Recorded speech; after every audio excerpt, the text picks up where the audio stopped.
Hola, bienvenido a su iglesia. Aquí podrás escuchar el mensaje de cada domingo. Esperamos que sea de bendición para ti.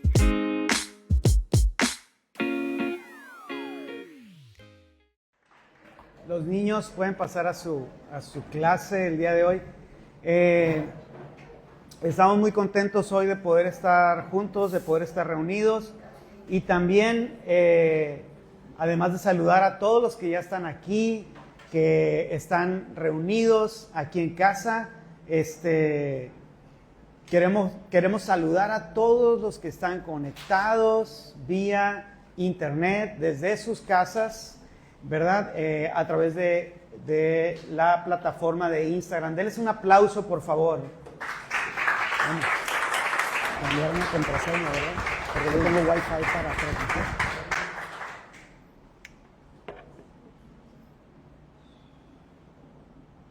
Cuéntales un chiste. Que Memo les va a contar un chiste, dice.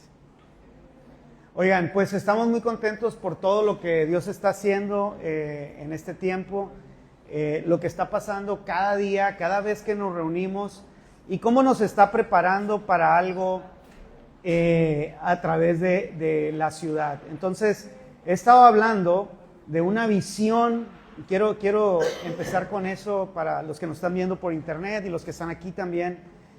Estamos orando por una visión para esta ciudad. Sabemos lo que está pasando, no ignoramos la situación, pero siempre que hay una situación complicada es porque hay una bendición mayor. ¿Lo crees? Con una visión a largo plazo, porque no tenemos que ver cosas a corto plazo. Ese es el problema que tenemos, que a veces queremos, que ya esta situación cambie. Pero yo he recibido una visión para el 2100, para los próximos 75 años en la ciudad. Y tú dices, pero hermano, tú a lo mejor ya no vas a estar aquí. Dice, lo más probable es que así sea, ¿verdad? Pero el apuntar hacia una visión, la ciudad que amamos, la ciudad que deseamos, un nuevo Culiacán. Y lo que yo creo es que esta ciudad, ¿verdad?, va a ser o ya fue transformada por la obra de Dios. Ojo, sabemos que vivimos en un mundo caído. La realidad es que el mundo caído seguirá deteriorándose. Esa es la realidad bíblica. Pero también sabemos que por su gracia, Él hace una obra, no solamente en 4 paredes, sino en una ciudad. De manera que yo creo que podemos empezar a orar por los próximos 75 años para que la cultura de esta ciudad sea transformada. Para que en los próximos 70 años no se recuerde nunca más los hechos de violencia, los hechos que han caracterizado esta ciudad, sino más bien sean marcadas por un avivamiento de su iglesia manifestado en las naciones en Cristo Jesús. ¿Y eso cuándo tiene que empezar? Ahora tiene que empezar. Hoy tiene que empezar. Es decir, cada día tiene que empezar. No en pensar, que ya una semana, que ya haya clases para que ya se componga la economía. Tenemos que tener una visión a largo plazo, amado hermano. Porque es algo grande lo que está pasando. Son grandes cambios que no los alcanzamos a ver ahorita. Pero que Dios permita tener esa visión, porque son grandes cambios de transformación en esta ciudad. Padre, hoy te damos gracias por esta ciudad de Culiacán. Gracias porque tú traes orden, Padre. Gracias porque traes una visión a largo plazo. Gracias, Padre, también porque tú obras en los niños, en los jóvenes, en colocar esta visión en su corazón, Señor. Hoy lo creemos, Padre, en el nombre de Jesús, y bendecimos esta ciudad. Bendecimos a nuestras autoridades con sabiduría, Padre. En el nombre de Jesús. Amén y amén. Amén. Denle un aplauso a Dios. Y si tú estás conectado en línea, queremos orar por ti. Si tienes alguna necesidad, lo puedes poner aquí. Hemos estado hablando de una nueva serie, La Meta Más Alta. Yo quiero compartir quiero compartir la segunda parte, la segunda episodio de este mensaje. Y quiero confesarles que no es para nada sencillo este tema. Si tú puedes preguntarme cuál es el tema más complicado de las series que has compartido desde que empezó su iglesia, creo que esta serie. ¿Y por qué? Por el tema. Porque es algo de verdad que Dios ponga en nuestro corazón y revele a nuestras vidas su palabra. Hoy vamos a hablar acerca de la ley de Cristo. La ley de Cristo, episodio número 2 de nuestra serie. Dice 1 Corintios 14:1, dice que el amor sea, ¿qué? Su meta más alta. Que el amor sea nuestra más alta meta, nuestro objetivo, ¿verdad? Nuestra visión. Y Gálatas 6:2 dice algo interesante, que los detalles son muy importantes. Dice, ayúdense a llevar los unos a otros, las cargas de los otros, y obedezcan de esta manera, ¿qué? La ley de Cristo. A ver, aquí dice la ley de Cristo. No está hablando de la ley de Moisés. Hay una diferencia. La ley de Cristo, dice el apóstol Pablo. ¿Cuál es esa ley de Cristo? Bueno, una vez un hombre le preguntó a Jesús qué era lo más importante en la ley. ¿Recuerdan? Y él dijo, uno de los maestros de la ley religiosa estaba allí escuchando el debate. Se dio cuenta de que Jesús había contestado bien. Entonces le preguntó, de todos los mandamientos, ¿cuál es el más importante? Jesús contestó, el mandamiento más importante es, escucha, oh Israel, el Señor nuestro Dios es el único Señor. Ama al Señor tu Dios con todo tu corazón, con toda tu alma, con toda tu mente y con todas tus fuerzas. Y el segundo es igualmente importante. Ama a tu prójimo como a ti mismo. Ningún otro mandamiento es más importante que estos. ¿Quién hizo mayor énfasis en la ley de Cristo de los apóstoles? Así como tenemos al apóstol Pablo, que su énfasis o la palabra que Dios le dio fue gracia, encontramos en el apóstol Juan, aquel apóstol que entendió y que le fue revelado este principio que estamos leyendo en Marcos 12, 28 al 31, la ley de Cristo, amar a los demás. Padre, hoy ponemos en tus manos esta palabra, te pedimos que nos guíes, que la reveles a nuestro corazón y que tú muestres tu gracia y tu verdad a nuestras vidas, en el nombre de Jesús. Ahora, hay una historia que Jesús usó para poder ilustrar esta verdad. Y habló de una historia de un hombre que iba por un camino, voy a parafrasearlo, no voy a leerlo, ¿verdad? Y fue atacado por unos ladrones. Cayó herido y por lo que alcanzamos a ver en la historia, era crucial que alguien lo atendiera para no morir. ¿Sí? Jesús, al decir esta parábola, dice que pasó un sacerdote cerca de él, pero no quiso tocarlo. La pregunta es, ¿por qué no quiso ayudarle? No quiso ayudarle no solamente porque estaba ocupado, no quiso ayudarle porque estaba ceremonialmente limpio. Y si tú ceremonialmente limpio tocabas a alguien en las condiciones en las que este hombre estaba, sobre todo si había muerto, perdías totalmente tu limpieza ceremonial, lo cual significaba que él no iba a poder oficiar en el templo.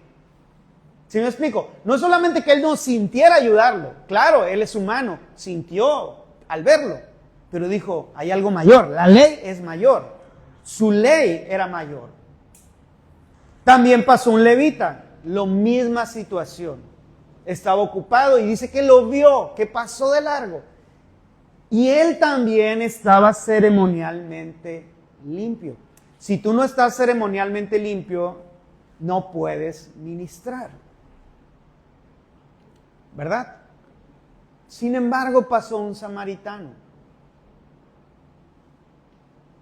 ¿Qué hacía el samaritano? Bueno, de entrada era totalmente ajeno a los aspectos de la ley. Despectivamente, los judíos decían que los samaritanos eran como judíos de segunda. No es que no fueran judíos, pero eran de segunda. No eran tan puros como ellos. Sin embargo, este samaritano, al ver a este hombre, lo que hizo fue ayudarlo. Lo tomó, lo ayudó, lo subió sobre su cabalgadura, dice que lo llevó a un lugar para que lo atendieran. Y no solo eso, sino además le dejó dinero al del hotel o Airbnb, no sabemos qué era.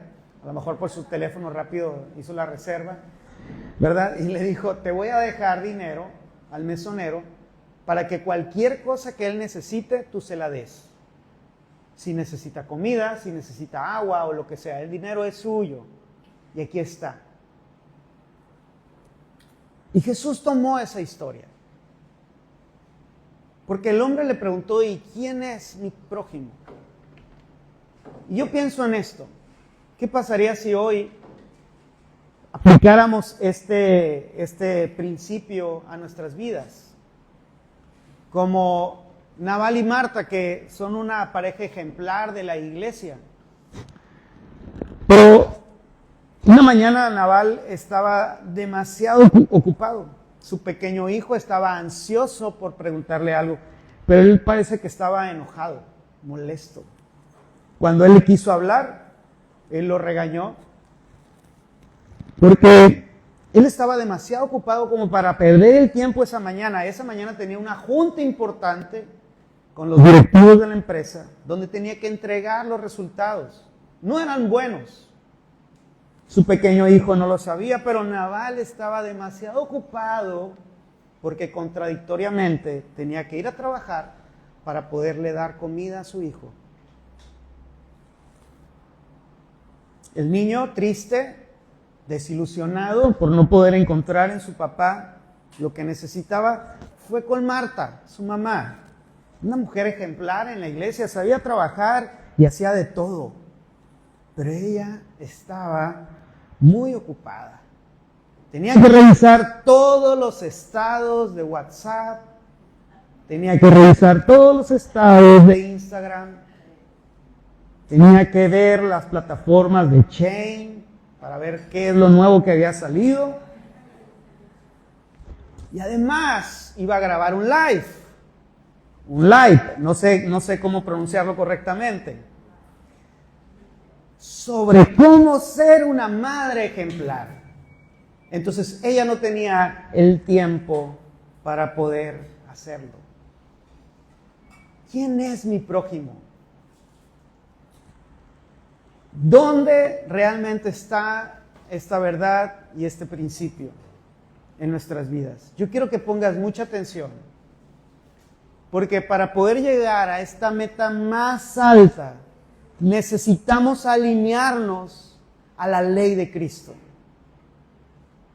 Y la ley de Cristo es diferente, es la contraposición a la ley de Moisés. Pareciera ser así, en un sentido semántico, pero en realidad es lo mismo. Porque Jesús lo que hizo fue interpretar correctamente la ley y resumirla en una sola palabra: amor. Amar a Dios y amar al prójimo. Y yo lo puse aquí, amar al prójimo y a Dios. Ahorita van a entender por qué. Amar al prójimo y amar a Dios. Vamos a empezar con el primero, amar al prójimo. Hace años fuimos a un evento en la Ciudad de México, creo que iba mi hermano José Luis. Fuimos a un evento con un pastor que se llama TV Joshua, él ya falleció. ¿Tú fuiste, hermano? Sí fuiste, ok. Fuimos un solo día para regresarnos el mismo día en la tarde, sí, ¿verdad? No nos quedamos ni una noche en México. El evento iba a ser en el World Trade Center, otra vez una palabra difícil, ahí en la Ciudad de México. Pero se retrasó el evento por la razón de que eran miles de personas que querían entrar a ese lugar. Miles de personas, literalmente.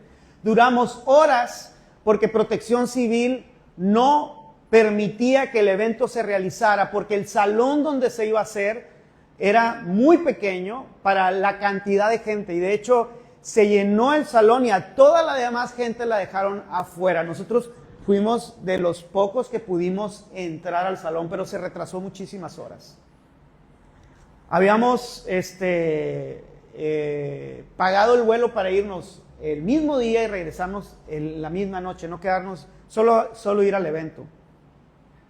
Y el tiempo estaba pasando y el vuelo ya se tenía que hacer, o sea, ya estábamos en hora. Usted sabe que en la Ciudad de México no es como aquí, que vas al aeropuerto y más si estás aquí en Valle Alto, yo en 15 minutos ya estoy ahí. En Ciudad de México puede ser 1 hora y media, pueden ser 2 horas, si no te agarra el tráfico, más la hora que tiene que estar antes, porque además esas pistas están demasiado saturadas y cierran los vuelos antes. El punto es que todos estamos expectantes para poder escuchar, porque oíamos que Dios usaba a este hermano con un mensaje de milagros. Y él empezó a compartir, un africano, nigeriano, empezó a compartir de una manera muy sencilla. No era lo espectacular que estábamos pensando, que estábamos imaginando. Y yo recuerdo muy bien que empezó a hablar sobre amar a Dios y amar al prójimo. Su mensaje se centró en eso, amar a Dios. Yo dije, venimos de tan lejos, estamos horas esperando, literalmente, no nos podíamos mover de la fila, porque si nos movíamos, literal nos iban a ganar el lugar, ¿verdad? No pudimos ir ni por unos chilaquiles en Virote, ¿cómo se llama? Guajolota, un tamalito, unos taquitos, nada de lo maravilloso que agarras ahí en Ciudad de México, nada. Dije, para escuchar esto tan sencillo, tan simple. Y él dijo algo que me impactó, dijo, no puedes ministrar, escucha esto bien, no puedes ministrar, eso me impactó, a alguien en medio de una necesidad si primero no le amas. No puedes predicar en un púlpito si primero no amas a las personas. No puedes orar por sanidad por alguien si primero no amas a las personas. El principio que vas a encontrar en Jesús implícito es el amor. Y por esa razón todo lo que hacía funcionaba. Si quieres que funcione lo que tú haces, porque haces eventos, haces grandes cosas, grandes ruidos, traes al gran predicador, pero nada funciona, nada pasa, porque la base fundamental es amar a las personas. Yo dije, yo vine tan lejos nada más porque yo necesitaba escuchar esto. No es la técnica, no es la capacidad, como aquel sacerdote que no iba a perder su pureza, ¿verdad? No iba a perder su pureza por algo tan insignificante. Pero entonces, ¿cuál es el sentido de las cosas? ¿Por qué hacemos las cosas? Ese es el punto. Amar al prójimo, dice 1 Juan 4:19. Nos amamos unos a otros, ¿por qué? Porque Él nos amó primero. Él nos amó primero. Ese es el principio del amor, está en que Dios nos amó aún siendo pecadores. Pero ¿sabes qué es lo que más me impacta? Es que Dios me ama aún con mis deficiencias. Sigue amándome. Eso es algo que yo no puedo entender. Eso es algo que mi mente no puede asimilar, porque mi mente, ¿verdad? Piensa de manera productiva. Quiero confiarles esto, es fácil, para mí es fácil amar a las personas que me caen bien, o que me ayudan, o que hacen cosas para mi bienestar. Pero cuando no es así, no es complicado para mí, es imposible. Pero el mismo Jesús dijo, ¿qué beneficio tienes? O cuál es tu, ¿cómo puedo decir? El mérito que tengas en amar a quien te ama. Y eso yo lo puedo ver en mi matrimonio, ¿no?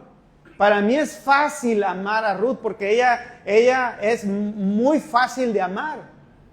Es abnegada, es detallista, es especial. Cuando menos pienso ya tiene listas las cosas, piensa antes de que yo piense, ¿verdad? Ve las cosas más allá, cuida los detalles y hace que mi vida sea más sencilla. Y es verdad lo que le estoy diciendo. Pero yo soy todo lo contrario. Yo le hago la vida más complicada, ¿verdad? Acomodo mal las cosas, dejo las cosas donde no deben de ir, pero me sigue amando. Qué gran bendición. Y Dios así trabaja conmigo. Yo puedo ver el amor de Dios, lo detallista de Dios, lo especial de Dios.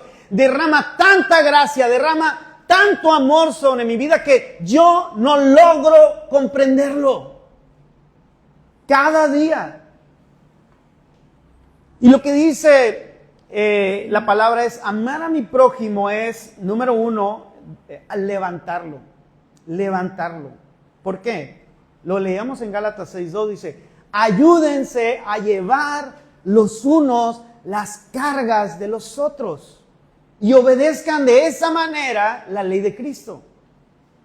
Ayúdense. Y yo busqué la palabra original, ayúdense. Y es bastazo, que significa levantar. Alzar, literalmente o figurativamente. ¿Qué tenía que hacer el buen samaritano? Aquel que estaba tirado tenía que lavar sus heridas, pero tenía que levantarlo. Y aunque en ese momento ese hombre, en esta parábola, ese hombre no podía caminar, alguien lo levantó. Cargarlo, llevarlo en peso, sobrellevar, soportar, sufrir, sustentar, tomar. Llevarla los unos las cargas de los otros. Porque para unos algo es complicado. Pero ¿qué beneficio tiene en hacerlo con aquellos que me caen bien? O con aquellos que yo considero que hacen las cosas bien. El reto está en todo lo contrario.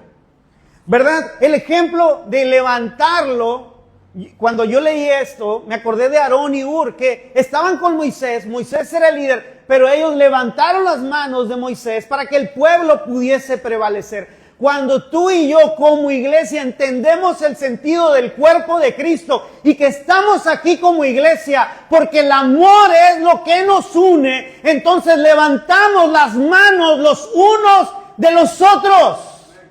Porque somos el cuerpo de Cristo, la iglesia. El sentido de estar como iglesia aquí ahora no es para juzgar a los demás, no es para atacar a los demás, ¿verdad? Eso será cuando Cristo vuelva, cuando estemos en el tribunal de Cristo. Es una obra de Cristo, porque Cristo es el juez de las naciones. Pero tú y yo como iglesia tenemos que entender que nuestra labor es levantar a los demás en el amor de Cristo. Aunque tú no sabes, el samaritano no sabía qué pasaba con él. Es como ahora. Si tú te encuentras a alguien tirado en la calle, vamos siendo honestos, ¿lo levantarías a como está la situación ahorita? Tú dices, no, ¿y qué tal que es malo? ¿Y qué tal que lo andan siguiendo? Pero ese samaritano no juzgó quién era. Él dijo, aquí es un asunto de vida o muerte. Y nos pasa así. Queremos ayudar a las personas que consideramos que son buenas personas. ¿Qué mérito hay en eso?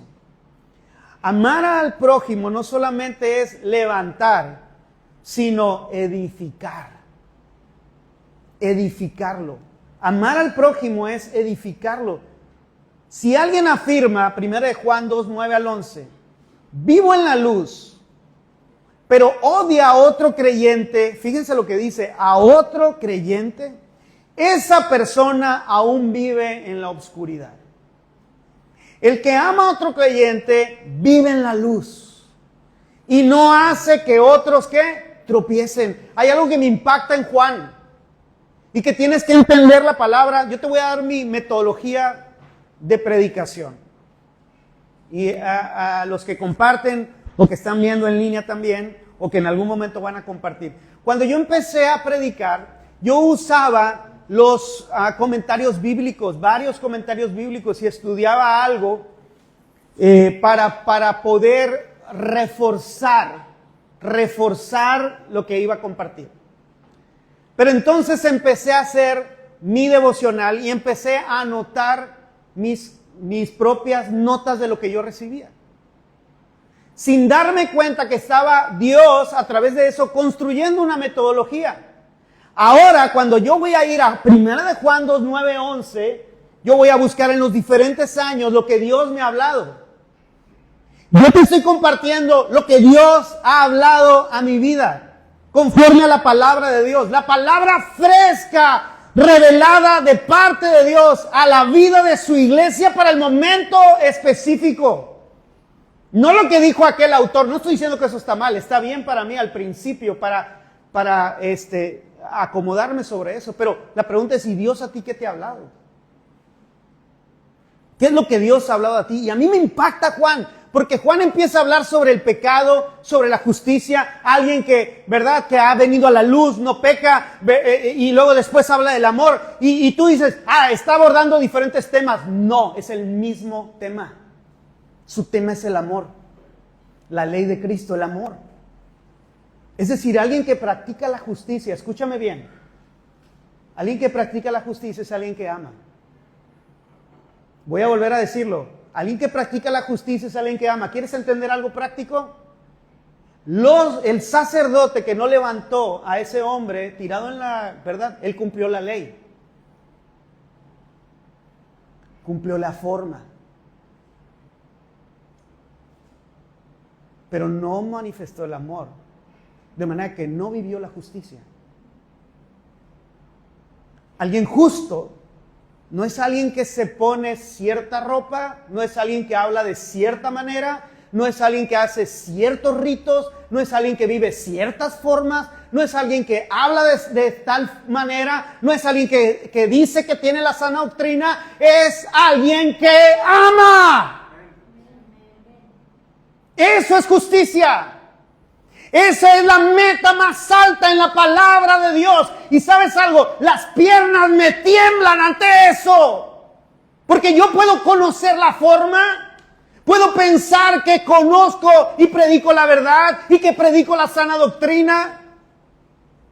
Pero a través de esto lo uso para juzgar, para destruir, para excluir. Pero el que odia a otro creyente todavía vive y camina en la oscuridad. Puede decir, ¿verdad? El sacerdote que iba caminando, él tenía la sana doctrina en su mente. Él hizo lo correcto según su teología. No puedo tocar, lo siento amigo, que estás ahí tirado, no puedo ayudarte. Soy sacerdote, tengo una función, no puedo perder mi día de purificación. Dios te bendiga. No sabe por dónde ir, pues la oscuridad lo ha cegado. Amar al prójimo no solamente es eso, sino también es ser generoso. ¿Qué hizo este hombre? No solamente lo ayudó y vivió la justicia a través de eso, sino además sacó de sus propios recursos, de lo suyo propio, para dar a alguien que ni siquiera conocía. Y lo hizo en gracia, porque no sabía si estaba tirado ahí por ser alguien malo, si era un maleante, si era un malandrín, si era de qué. A él no le importó, dijo, este hombre necesita algo. Ni siquiera tenemos el nombre de este samaritano. No le dieron una estatuilla por ser samaritano socialmente responsable. No le dieron el premio a las mejores prácticas de ayuda. Es más, nadie sabe cómo se llama.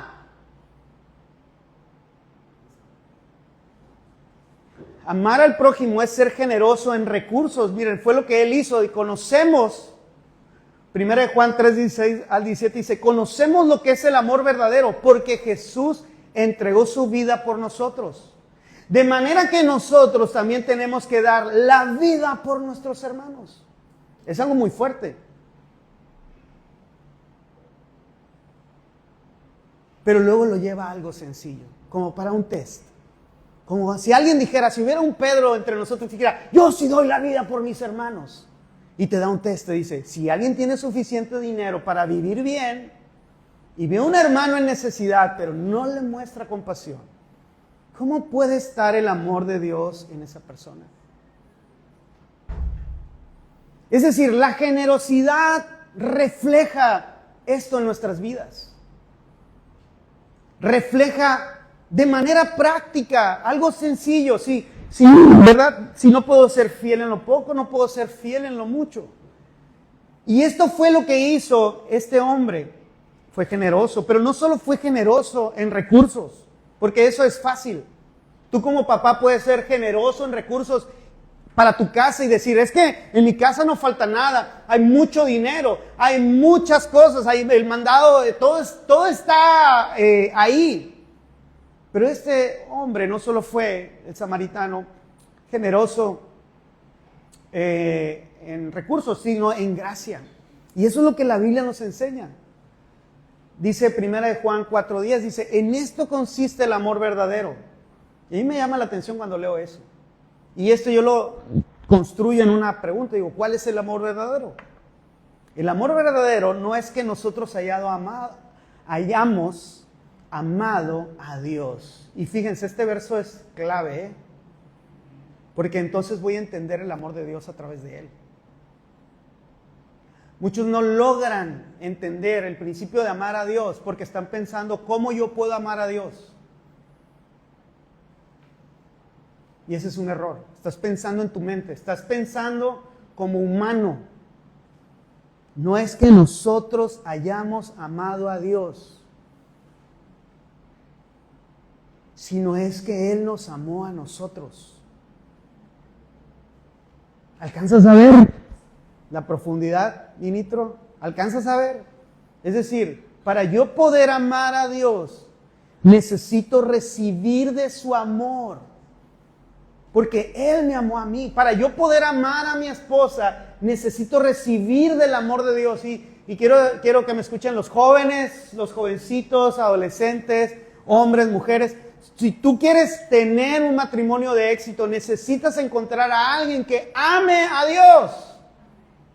Incluso por encima de lo que te ama a ti. Porque si ama a Dios, entonces tendrá la capacidad de amarte a ti, ¿verdad?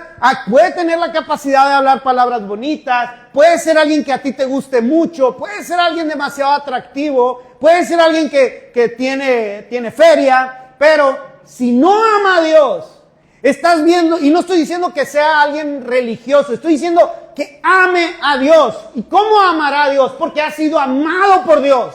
Y hay una respuesta al amor de Dios. Porque la clave está ahí. Dice, envió a su Hijo como sacrificio para quitar nuestros pecados. Y si yo me voy a toda la teología de Romanos, encuentro que Él envió a su Hijo siendo pecadores. ¡Cuánta gracia! Fue abundante en generoso Dios, en gracia para nosotros. Y el amor hacia los demás se manifiesta de manera práctica, amando con gracia. ¿Y qué significa eso? No lo merece. Eso es yo lo que recibo todas las mañanas cuando Ruth me hace el desayuno y el café. ¿Verdad? Cada día recibo, cada día, cada uno de nosotros, de parte de Dios recibimos el aire, recibimos el sol, recibimos la vida. ¿La merecemos por nosotros mismos?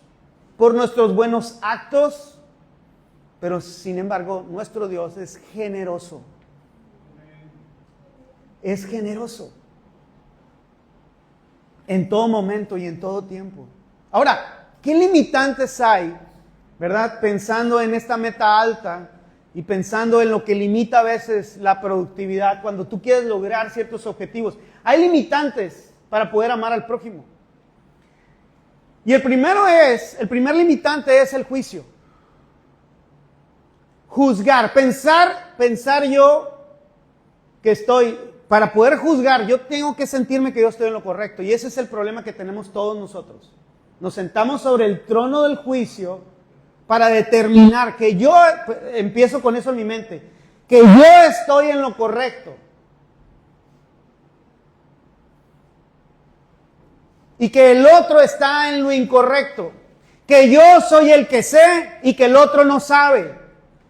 Que yo pienso bien y el otro no piensa bien. Ese es el primer limitante. Dice, los que se sienten libres para comer de todo no deben menospreciar a los que no se sienten en la misma libertad. ¿Verdad? Dice, y los que no comen determinados alimentos no deben de juzgar a los que sí los comen, porque a esos hermanos Dios los ha aceptado. ¿Quién eres tú para juzgar a los sirvientes de otros? Le habían preguntado a Pablo acerca de lo sacrificado a los ídolos. Dice, su amo dirá si quedan en pie o caen. O sea, ¿quién es el que nos podrá juzgar realmente la intención de nuestro corazón? Dios. Y con la ayuda del Señor quedarán en pie y recibirán. O sea, ¿ven lo que dice Pablo? Solamente Dios sabe lo que hay en su corazón. Pero con la ayuda de Dios, o sea, el deseo, el enfoque es que queden de pie. Porque muchas veces el que juzga está diciendo, no, pues solamente Dios sabe, pero como que no, para mí no. Recibirán la aprobación de Él. Así que dejemos de juzgarnos unos a otros. Estamos queriendo adelantar las cosas. Jesús mismo dijo que no vino a juzgar, Juan 3:17, sino que el mundo sea salvo por Él. Por el contrario, propónganse vivir de tal manera que no causen ¿se fijan? Está diciendo, no te enfoques en juzgar si el otro está bien o mal. Tú vive de tal manera que edifiques al otro. Es decir, habla con tus hechos. Si otro creyente se angustia por lo que tú comes, entonces no actúas con amor si lo comes.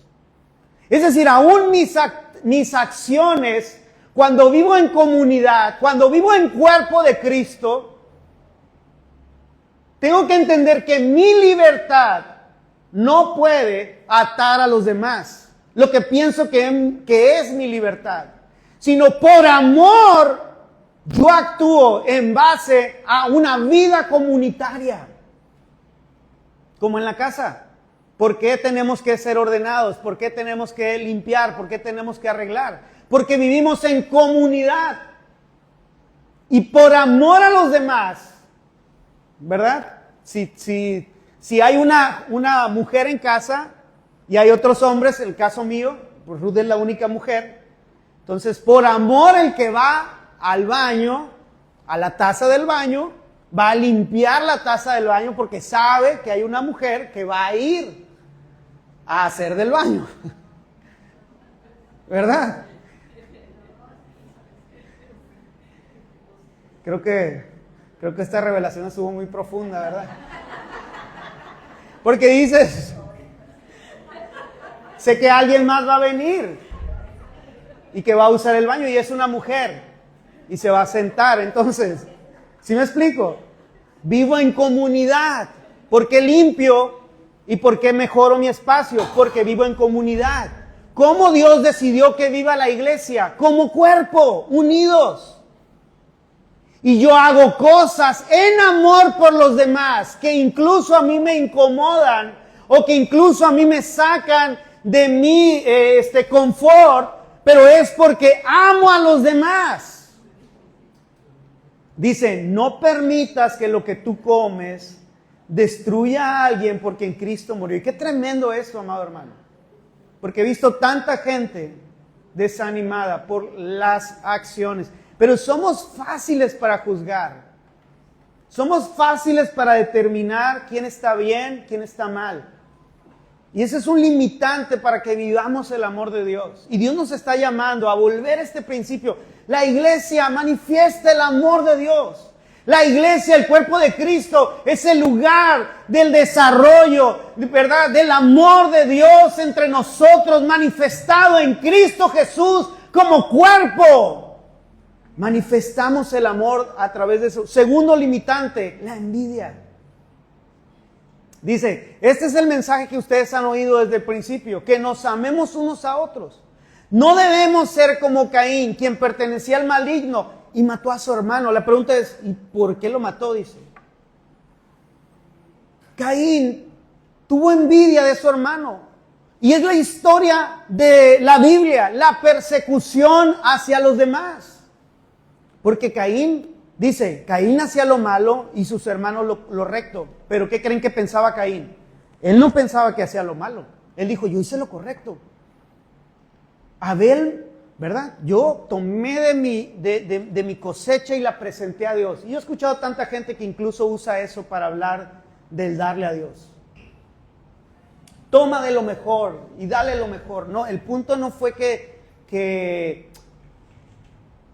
Abel hizo algo mejor que Caín. No, Abel presentó el sacrificio correcto conforme a la palabra de Dios. Y le fue revelado el Cordero de Dios que quitaría el pecado del mundo. Porque Dios nunca le mostró a sus padres, ¿verdad?, que podían ofrecer ellos algo. Él les había quitado las hojas y el mismo Dios presentó el Cordero en sacrificio para colocar las ropas a Adán y Eva. Y Abel estaba haciendo conforme a como Dios lo había mostrado, mientras que Caín, al contrario, estaba tratando de impresionar a Dios con sus cosas. Y entonces tuvo envidia. Si estamos en Cristo, amados hermanos, a los hermanos les tiene que ir bien. Nos tiene que ir bien. ¿Amén? No. Nos tiene que ir bien. Pero ese es el problema. Cuando a uno le va más bien que al otro. O cuando a uno le funcionan las cosas más que al otro. O porque el vecino compró una camioneta nueva y yo, ¿por qué yo no tengo esta camioneta que tiene el vecino o que tiene esa casa?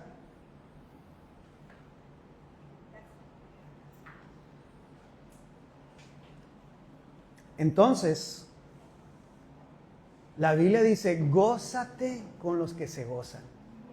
Si a alguien le va bien, y eso solamente lo entiende un padre, los que somos papás, porque eso yo lo tengo bien claro. Yo tengo 3 hijos varones, y mi deseo más profundo es que a los 3 les vaya bien y que prosperen en todo lo que hacen. Es algo bien raro. Porque la naturaleza del hombre es tú salir adelante. Pero cuando tienes hijos varones, no sé con las niñas cómo sea, pero cuando tienes hijos varones, esa naturaleza es transformada. Porque soy competitivo y yo quiero competir, ¿verdad? He sido criado en un mundo de competencia. Compites en la escuela, compites en los equipos, compites en las empresas. Siempre nos acostumbraron a competir entre nosotros. Y nos es difícil quitarnos esto de la mente cuando estamos en la iglesia. ¿Cuál es la mejor iglesia? ¿Cuál lo hace mejor? ¿Quién hace más cosas? ¿Quién logra esto? ¿Quién logra aquello? Y entre nosotros pasa lo mismo. Traemos en nuestra mente marcada la competencia. Pero cuando tienes hijos, es diferente con tus hijos varones. Yo que tengo hijos varones. Porque mi naturaleza cambia. Y sus logros son mis logros. Y lo que hacen a mí me llena de gozo, de orgullo. Y mis consejos, aún los más críticos, son porque yo espero y veo y visualizo sus dones, sus habilidades para que les vaya bien. Y lo mismo me sucede, ¿verdad? Con la paternidad espiritual en cada uno de ustedes. Mi deseo es que Dios los prospere en todo y los levante para llevar su gloria a las naciones en Cristo Jesús. Que bendiga sus matrimonios, que bendiga todo lo que hacen. No hay mayor gozo que sentir esto y ver esto. Pero seguimos pensando en derredor de la competencia, de la envidia hacia los demás. Y entonces esta segunda limitante no atendida se convierte en lo que pasó con Caín, un odio hasta matarlo. Dice, así que amados hermanos, no se sorprendan si el mundo los odia. Si amamos a nuestros hermanos creyentes, eso demuestra que hemos pasado de muerte a vida. Pero el que no tiene amor sigue muerto. Todo el que odia a un hermano en el fondo de su corazón es un asesino. Yo le puse en mis notas de mi devocional cuando leí esto, le dije, ¿quién es un asesino en potencia? Quien odia a su hermano. Y ustedes saben que ningún asesino tiene la vida eterna en él. Pero el odiar es una envidia no atendida. Que fue lo que pasó en el corazón de Caín. Porque si yo soy mejor que mi hermano, a él tuvo la aprobación de Dios y yo no. Porque a él le ha ido bien y a mí no. Porque Dios trabaja con cada quien de maneras diferentes, de maneras distintas. Y escúchenme bien, los que somos padres. Ese es el problema con nuestros hijos. Y ya no está el papá y entre ellos se pelean. ¿Quién se va a quedar con la Cheyenne apá? ¿A quién querían más? ¿A quién querían menos? ¿Quién era el adoptado? Pues la verdad es que todos somos adoptados según la Biblia, así que no tienes para dónde hacerte ya. Fin de la discusión ya, todos somos adoptados. Entonces, ¿pero por qué? Yo recuerdo muy bien un día que fui con un empresario, cliente mío, y me dijo, oye, quiero que me acompañes a ir con un notario porque no sé qué hacer en esta situación y por qué se están peleando mis hijos. Un hombre, un empresario con muchos recursos.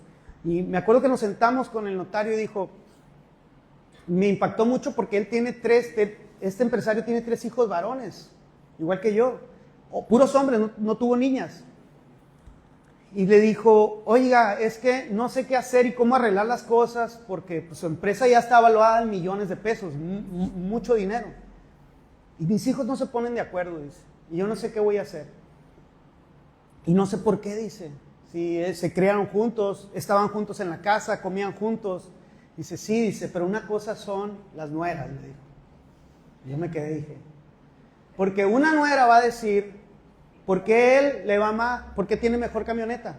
Y la otra va a decir, ¿y por qué vive en la primavera y vive en la campiña o en las quintas? Oye, los dos están bien, pero no, se van a competir entre ellas. Y eso es lo que está provocando, la indefinición es lo que está provocando que ellos estén peleándose, porque ellas mismas no tienen definido qué va a pasar. Y cada quien va a luchar por lo suyo, porque ahora ya son diferentes. Tus hijos se van a amar y se van a perdonar y van a estar juntos, pero las demás personas no. Y eso me impactó bastante. Porque lo que está diciendo aquí, amado hermano, es nosotros estamos en el cuerpo de Cristo, la iglesia, y estas prácticas no tienen cabida dentro de la vida, porque estamos unidos al cuerpo y estamos formando el cuerpo de Cristo, estamos caminando en amor, estamos caminando por gracia, no en la perfección de nuestras obras, sino el cuerpo de Cristo, la iglesia es amor. El sentido de la iglesia es ministrar amor. El sentido de lo que estamos aquí es vivir en el amor de Dios, ministrar en el amor de Dios.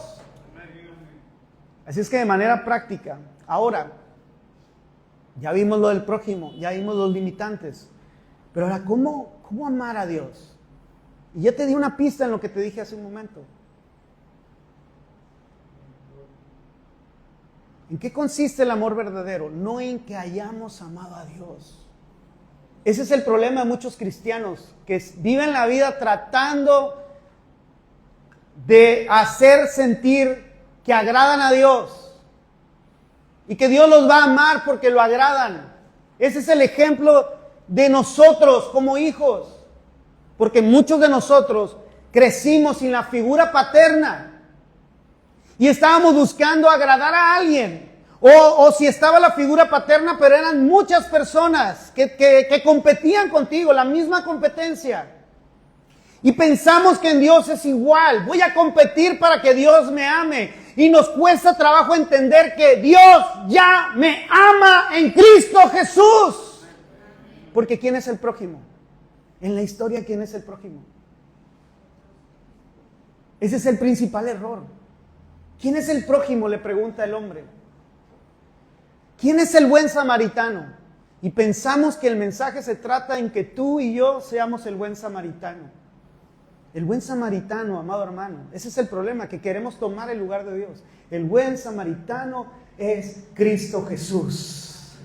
Los sacerdotes y el levita significan los judíos, ¿entiende? Los judíos, la ley judaica. Cristo Jesús se hizo hombre, habitó entre nosotros. Y nos encontró a nosotros, tú y yo. No es que seamos el buen samaritano, tú y yo somos esa persona que estaba tirada en el camino con sangre y verdad, moribundo. Pero Cristo Jesús vino desde lo alto, desde los cielos. No le importó dejar su trono. Nos tomó en sus brazos, nos sanó las heridas, con su gracia nos dio dones espirituales, nos llevó a su descanso y nos dio vida abundante. No estamos compitiendo para ver quién es el mejor samaritano. Tú y yo somos los que estábamos tirados en el camino, porque para amar a Dios necesito recibir ágape. Dios mostró cuánto nos ama al enviar a su único Hijo al mundo para que tengamos vida eterna por medio de Él. ¿Te das cuenta? No sé si alcanzas a verlo, pero Juan no nos da cosas prácticas de cómo amar a Dios. Nos da cosas prácticas de cómo amar al prójimo. Por eso dice que el cumplimiento de la ley es amar al prójimo. Pero lo que sí nos da son principios poderosos para entender que Dios nos ama tanto. Dice, Dios mostró cuánto nos ama al enviar a su único Hijo. ¿Qué valía más? Su único Hijo, para que tengamos vida eterna por medio de Él. En palabras entendibles, hizo a los ojos de un inversionista la peor inversión, poner todos sus recursos en un negocio que no servía para nada.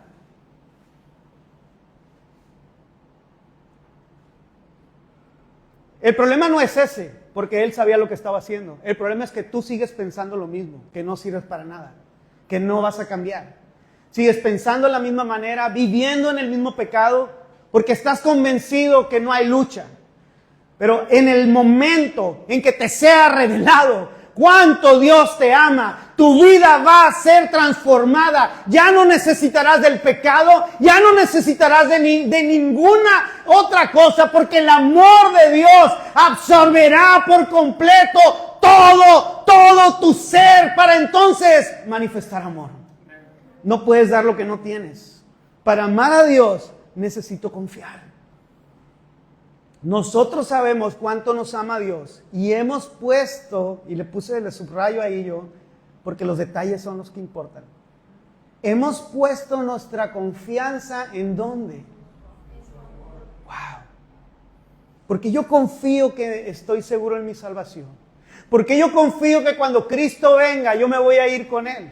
Porque yo confío en que puedo caminar en libertad, porque no coloqué mi confianza en mi amor, no coloqué mi confianza en mis habilidades, he colocado mi confianza en el amor inconmovible de Dios. Él me ama y Él lo hará. Dios es amor. Y todos los que viven en amor, viven en Dios. Y Dios vive en ellos. No hay nada que tú hagas. No hay 5 pasos para amar más a Dios. Recibe el amor de Dios. Coloca tu confianza en su amor. Y entonces los frutos vendrán como resultado. Porque ese es nuestro sentido. Amar a Dios. Para amar a Dios necesito crecer. Dice, y vivir en Dios. 1 Juan 4:17.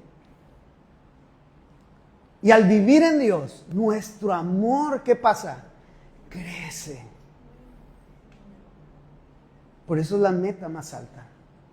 Y crece. Y crece. ¿Hasta dónde? Hasta hacerse perfecto. ¿Y qué nos dice la palabra? Que el amor perfecto, ¿qué hace? ¿Qué hace el amor perfecto? Echa fuera el temor. Y aquí lo dice.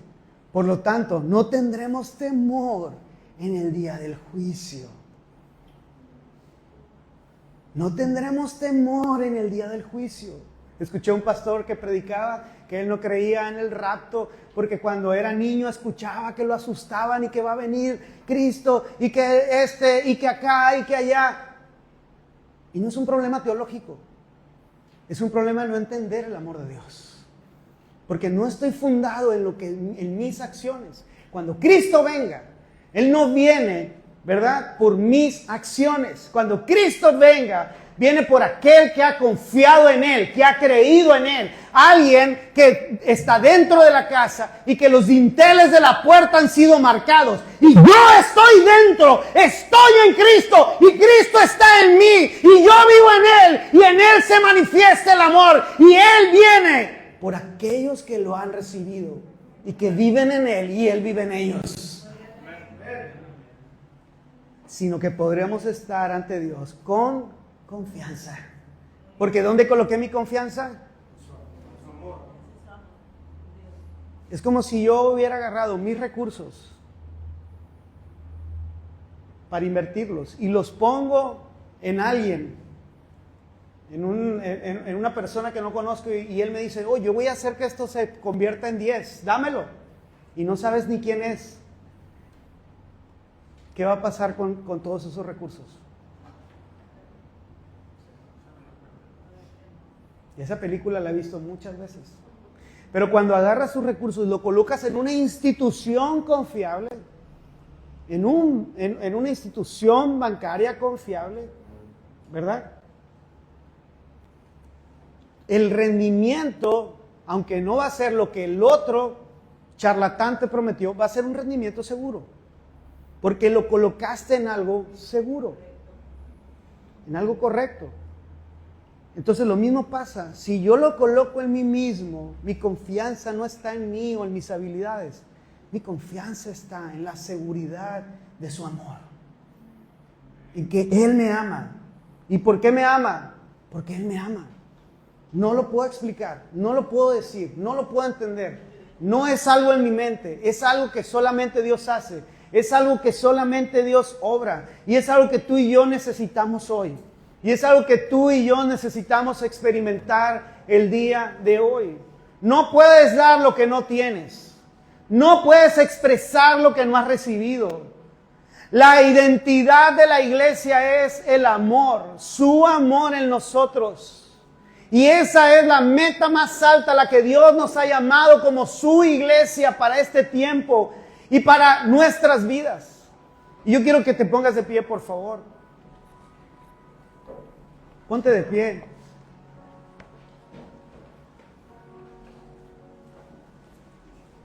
Y quiero que podamos ser generosos en dar gracia a los demás y dar bendición y amor. Esa es la identidad como iglesia. Yo quiero orar por ti. Quiero orar por los que están todavía aquí conectados. Y quiero orar por todos los que están aquí también. Pero quiero pedirte como iglesia en amor que me ayudes a orar para ministrar ese amor de Dios al corazón de aquel que tiene necesidad en esta tarde. Porque somos su iglesia. Y porque somos generosos en dar amor, generosos en gracia. Esa es nuestra identidad, eso es lo que nos distingue. Esa es la identidad que tenemos en Cristo y lo que hemos recibido en Cristo. Porque hemos recibido tanta gracia, tanta bendición. Y me gustaría que pudiéramos orar ahora en base a eso. Así que quiero pedirte que me ayudes a ir a orar por alguien y a extender amor de Dios como cuerpo en Cristo. Y yo quiero orar por ti que estás conectado ahí en casa. Y vamos a orar. Ayúdame, muévete de tu lugar y ayúdame a orar por alguien. Y después vamos a adorar juntos a Dios. Padre, en el nombre de Jesús, hoy, por tu gracia, extiendo de tu amor a cada persona, Señor, que está en medio de tanta necesidad, Señor, y que necesita tu amor, Señor. Hoy en el nombre de Jesús, hoy en el nombre de Jesús, extiende de este amor a cada vida, Padre, que hoy está conectada, Señor. Con tu poder, Señor. Con tu gracia maravillosa, Señor. En el nombre poderoso de Jesús. Y que esta gracia maravillosa, Padre, se extiende, Padre, en vida a cada persona que hoy está recibiendo de este amor. Como iglesia, creemos que tu amor está transformando. Y que tu amor, Señor, llena cada vida. Hoy de los que están aquí, Señor. Padre, y que si hay algo en el corazón, algo que está estorbando, Padre, algo que ha estado ahí, Padre, limitando de tu amor, que hoy por tu amor seas libre, que hoy por tu amor, Padre, en el nombre poderoso de Jesús, tenga libertad para recibirlo, Señor, recibir de tu amor, Padre, que rompe con todo aquello que limita la expresión de tu amor, Señor. En el nombre de Jesús, en el nombre de Jesús, por tu gracia maravillosa, Señor. En el nombre de Jesús. Yo les comentaba al principio, quiero volver a orar por ustedes. Yo les comentaba al principio, cómo me impactó escuchar a este pastor que hablaba acerca de que los milagros se ministran en amor. Y yo quiero orar hoy. Quiero que me escuchen todos los que están aquí alrededor y los que están en casa también. Quiero orar por milagros hoy. Dios te ama y Dios, como te ama, Él obra conforme a su poder. Yo no sé cuál sea la necesidad que tú tengas. Yo no sé cuál sea la necesidad que haya en tu vida.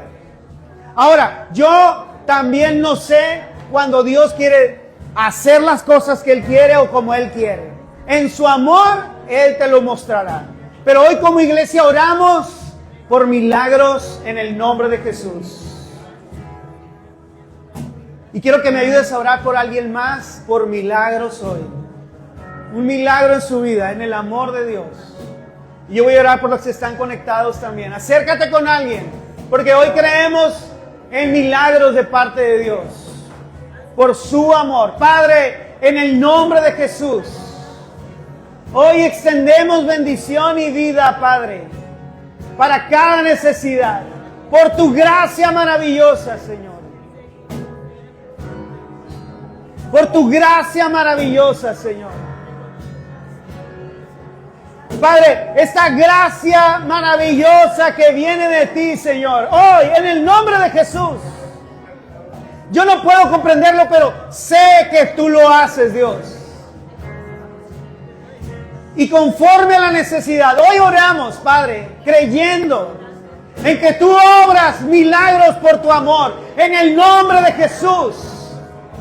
Que obras, que escucharemos testimonios de sanidades por tu amor. Padre, testimonios de milagros por tu amor, porque tú mostraste tu amor al morir en la cruz del Calvario y derramar hasta la última gota de tu sangre, Señor. Y hoy por tu amor se ha hecho, Señor. En el nombre de Jesús. En el nombre de Jesús. En el nombre de Jesús. Gracias, Dios. Gracias, Dios. Hoy lo creemos, Señor, que tú lo haces. En el nombre de Jesús. Vamos a orar a Dios.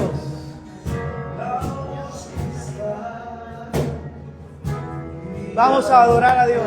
Levanta tus manos.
Muchas gracias por escucharnos. Te invitamos a unirte a lo que Dios está haciendo, compartiendo este mensaje y conectar con nosotros a través de nuestra cuenta de Instagram @suiglesiaclm. Dios te bendiga.